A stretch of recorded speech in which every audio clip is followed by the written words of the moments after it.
What's up, NBA fan? Ito na nga ang inaabangan ng karamihan. Naglaro na si Jimmy Butler sa kanyang first game dito sa Golden State Warriors kontra sa Chicago Bulls. Wearing jersey number 10 itong si Butler. Unang play pa nga lang para sa kanya ay ayun, alley-oop, agad ang first basket ni Butler para dito sa Warriors. Naging maganda nga ang first quarter nitong Golden State sa pangunguna ni Chef Curry. Tingnan nyo, 3 agad. Sinundan pa yan ng napakagandang depensa. Tingnan nyo, what a steal. Sabay bato ni Draymond kay Payton para sa wide open dunk.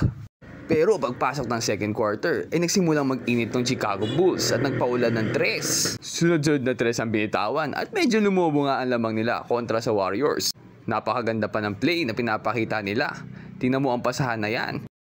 Leading to a wide open 3. Bagang! 3 points!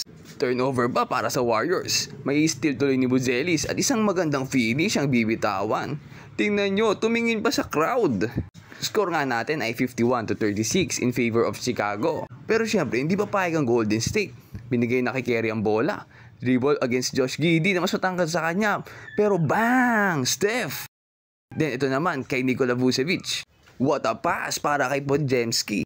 Dito si Butler naman. Wide open lay. May kasama pang foul and 1. Pero bago makahabol tong Golden State, si Coby White naman ang uminit. Nagpakawala ng 3 bago matapos ang second quarter. Pagpasok ng second half, nagpatuloy ang mainit na shooting nitong si Coby White. Tingnan nyo pa tong susunod na possession na to. Napakalayo oh. Tingnan, pero titiraan yan. Heat check. Bang! Coby White for 3. Dito nga tuluyan na lumaki ang lamang ng Bulls sa Warriors. Umabot nga ng 23 points ang lamang nila. Pero syempre hindi pa payag si Curry niyan. Bang! 3 points! Kasabihan nga sa NBA na no lead is safe pag kalaban mo si Curry. Ito naman, pinasa kay Moody. Sineset ni Green, hinihintay si Curry with the screen. Bang! 3! Dito naman ay isang magandang pick and roll ang sinet ni Butler kay Curry. Bigay sa kanyang bola which resulted to a basket under the rim. At ang ginanahan na rin ng mga ibang players ng Warriors. Tingnan nyo, Podziemski with the layup. Ito naman, pasa kay Moody with the drive. Nakascore din. Nag-flex pa yan, no? Tingnan nyo. At wala na, mainit na ang kamay nitong si Steph. 2 na nagbabantay, pero bang! Pasok pa din.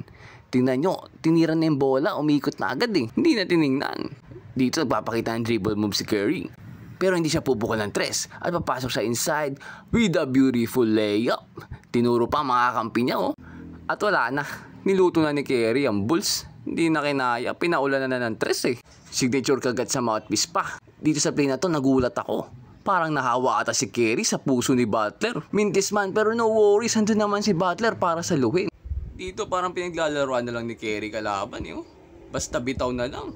Kung natatandaan nyo kanina, 23 lamang nitong Bulls. Pero lumamang na ng isa tong Warriors. Ang bilis. Nahabol na kaagad. Fourth quarter, si Butler naman ang take over. Tingnan nyo, what a beautiful alley-oop. So far, para sa akin, maganda ang fit itong si Butler sa Warriors ha. Dito, turnover naman ng Bulls. At isang magandang bounce pass galing kay Podziemski. Half step, dunk kay Butler. Sumabit pa. Gusto pa atang sirain yung ring eh. At talagang mukhang nabibuild na ang chemistry nitong si Butler sa Warriors. Pasa kay Quinton Poe sa corner. Bang! Ito pre, matindi to, tingnan nyo. With the reverse, sumabit pa. Pero pumasok pa rin. And 1. Ibang klase rin talaga tong player na to. Pero mukhang nag-i-enjoy siya sa Warriors. At hindi na nga nakabawi ang Bulls dyan. Tapos ang laro sa score na 132-111 in favor of Warriors. Nagtala itong si Curry at si Butler with a combined of 59 points. 25 kay Butler at 34 naman dito kay Chef Curry. Kung titingnan natin ay isang magandang combination to. Isang malakas sa 3 at isang malakas sa inside. Kayo mga pre, anong masasabi nyo sa unang game ni Butler? Tingin nyo ba i-fit siya sa Golden State? Comment down below and mag-subscribe ka na para lagi kang updated sa mga NBA happenings. Ayun lang, peace out and God bless.